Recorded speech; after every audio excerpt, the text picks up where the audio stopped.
Selamat siang anak-anak, terima kasih karena tetap setia untuk menunggu pelajaran sosiologi. Ini kita masuk pada pertemuan yang kedua.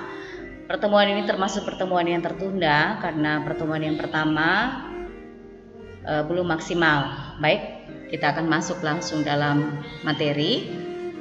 Selalu semangat ya anak-anak. Masuk dalam materi.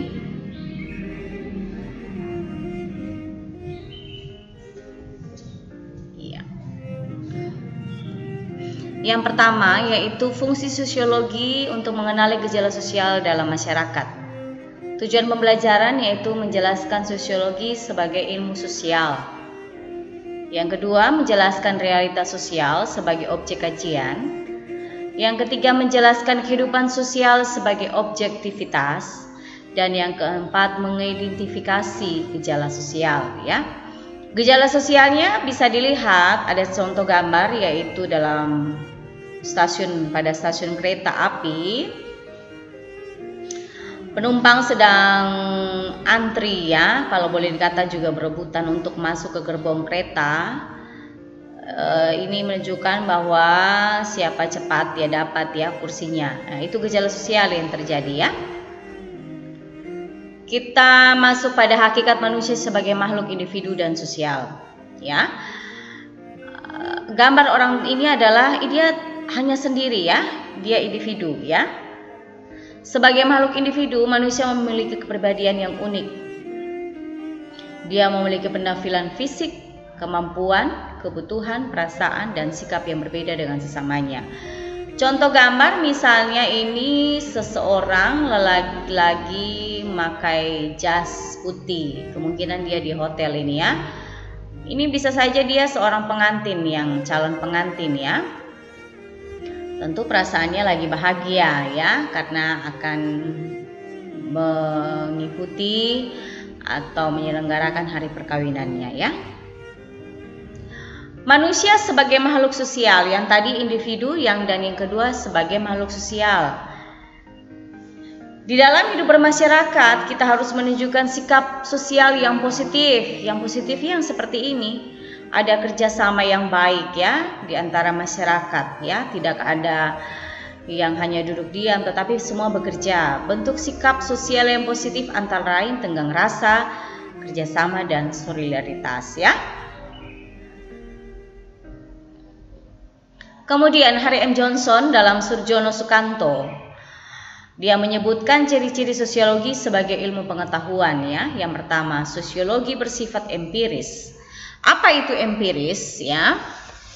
Empiris adalah didasarkan pada observasi dan akal sehat yang hasilnya tidak bersifat spekulatif ya, tidak merekayasa.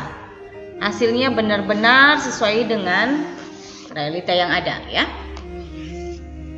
Kemudian yang kedua yaitu sosiologi bersifat teoritis ya.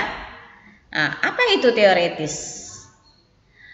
Berusaha menyusun abstraksi dari hasil observasi yang konkret di lapangan ya. Itu. Dia secara logis kemudian menjelaskan sebab akibat. Seperti tadi, ada jalan yang rusak, jadi ketua RT-nya atau kepala desa setempat menghimbau semua warga, khususnya laki-laki, untuk kerjasama membuat jalan agar sebabnya itu tadi mungkin jalannya rusak ya, sebab akibatnya. Untuk apa? Supaya dipakai bersama jalan itu menjadi bagus kembali. Bersifat kumulatif. Apa itu bersifat kumulatif ya? Berdasarkan teori yang sudah ada. Selanjutnya diperbaiki, diperluas dan diperhalus. Kemudian bersifat nonetis. Apa itu nonetis ya? Tidak ada pandangan yang baik dan yang buruk tentang suatu hal, tetapi benar-benar sesuai dengan fakta yang ada. Kemudian objek sosiologi. Dalam mempelajari masyarakat sebagai objek kajian, sosiologi memfokuskan studinya pada yang pertama adalah hubungan timbal balik antara manusia satu dengan manusia yang lainnya. Ya. Hubungan antara individu dan kelompok. Misalnya saya individu masuk ke kelas kelompok 10 IPS 1 atau ke kelompok 10 IPS 2. Kemudian hubungan antar kelompok yang satu dengan kelompok yang lainnya, misalnya 10 IPS 1 dan 10 IPS 2. Ini kedua kelompok yang berbeda. Kemudian yang terakhir adalah proses yang timbul dari hubungan-hubungan tersebut dalam masyarakat. Misalnya dalam lingkungan sekolah ya, antara kelas yang satu dan kelas yang lain memberikan pengaruh yang positif ya. Atau di dalam kelas itu sendiri. Misalnya kalau ada yang nakal ditegur.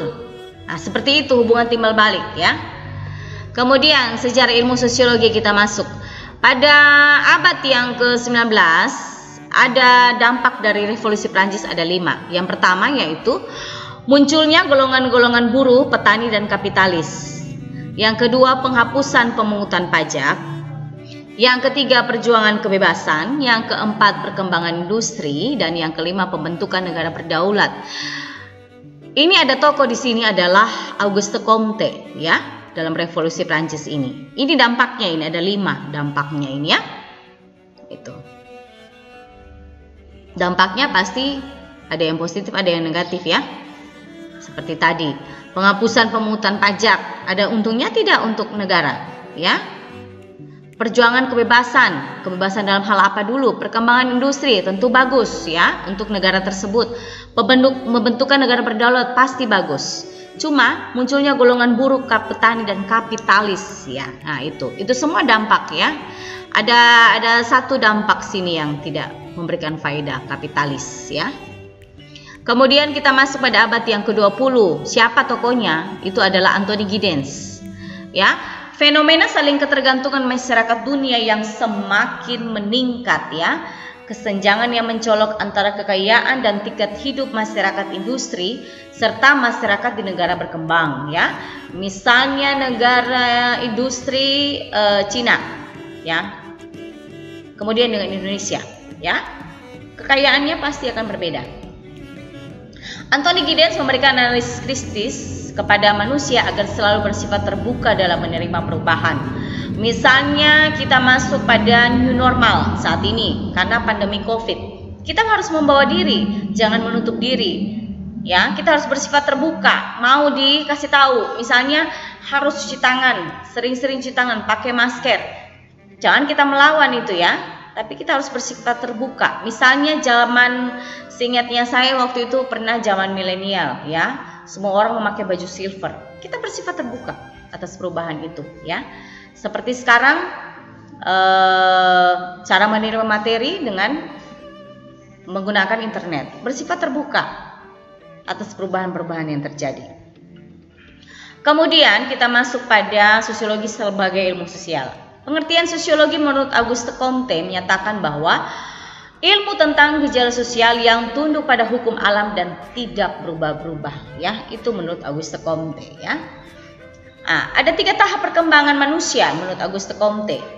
Yang pertama yaitu teologis. Apa itu teologis? Dia menyatakan bahwa semua gejala di dunia ini disebabkan oleh hal-hal supernatural, hal-hal gaib. Cara pandang seperti ini tidak dapat diterapkan dalam ilmu pengetahuan. Kenapa? Karena ilmu pengetahuan bukan membicarakan tentang gaib, dunia gaib bukan, tetapi mengenai fakta yang ada. Kemudian Comte membagi 3 tahap dalam tahap teologis ini. Yang pertama fetisisme, percaya pada kekuatan-kekuatan benda. Misalnya pohon itu saya bisa mencari tahu masa depan saya seperti apa di pohon itu ya. Politeisme, percaya pada banyak dewa, dewa ini, dewa ini, dewa ini, dan dewa ini ya. Kemudian monoteisme, satu, percaya pada satu kekuatan tertinggi. Lagi, jangan lupa dia hal-hal gaib ya, supernatural. Yang kedua metafisik, hanya merupakan bentuk lain dari tahap yang pertama, lebih sederhana, lebih hampir sama dengan teologis, tapi dia mengendalikannya dengan kekuatan-kekuatan yang abstrak yang benar-benar nyata, yang benar-benar ada gejala-gejala di dunia ini. Dalam tahap ini manusia belum berusaha untuk mencari sebab serta akibat-akibat dari gejala-gejala tersebut. Kemudian yang terakhir yaitu positivis ya, berpikir secara ilmiah ya, bukan lagi hal-hal gaib, tapi menggabungkan antara penalaran dan pengamatan secara empiris, ya. Itu benar-benar sesuai dengan kenyataan yang ada.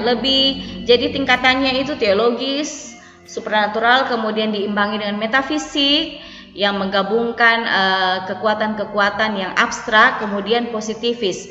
Positif itu setelah tahap terakhir, ya. Berarti sudah benar-benar meninggalkan itu supernatural. Kita masuk pada teori Émile Durkheim. Dia dikenal sebagai teori bunuh diri. Apa itu teori bunuh diri? Jadi korelasi antara integritas dan bunuh diri. Jika integritas kita kuat, bunuh diri lemah ya, menurun. Integritas itu apa? Integrasi kuat itu pertahanan diri, ya. Jika integrasi lemah, angka bunuh diri meningkat. Relasinya seperti ini. Misalnya saya tidak mampu untuk, saya mampu untuk mengikuti zaman yang ada. Saya berusaha untuk mempelajari bagaimana saya belajar memakai media PowerPoint. Nah, misalnya, jadi depresi, stres itu menurun. Tapi kalau dia tidak mampu, lemah, maka tingkat stres itu akan meningkat. Dan akhir-akhirnya itu seperti bunuh diri. Bunuh diri misalnya gagal dalam pernikahan atau gagal dalam studi, itu bisa, ya. Itu. Kemudian solidaritas sosial menurut Émile Durkheim. Ya. Yang pertama adalah solidaritas mekanis. Apa itu? Ya. Ini banyak terjadi pada kehidupan pedesaan, ya, daerah pedesaan, masyarakat di desa. Persamaan ikatan nilai dan norma sosial dalam sistem pembagian kerja, ya, seperti petani, ya, memanggil ada misalnya satu orang, satu keluarga membutuhkan pekerja, petani misalnya 17-10 orang untuk menuai padi. Nah, itu. Ini ya, sistem kerja, pembagian kerja. Tapi beda dengan solidaritas organis, ya. Ini terbentuk karena adanya sistem pembagian kerja, ya.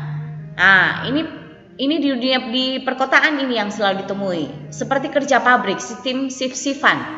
Ada yang masuk dari jam sekian, jam 8 misalnya sampai jam 4 sore. Atau jam 5 sore masuk lagi sampai subuh. Gitu, ya. Jadi pembagian kerja berbeda pembagian kerjanya. Ini menurut waktu, ya. Adanya pembagian kerja, kemudian ini menurut ikatan nilai dan norma sosial, ya. Itu. Beda juga cara memberikan upahnya, ya. Oke. Sekian pertemuan hari ini, dan saya memberikan kesempatan bagi anak-anak untuk memberikan pertanyaan jika ada yang belum jelas. Terima kasih, shalom, selamat siang.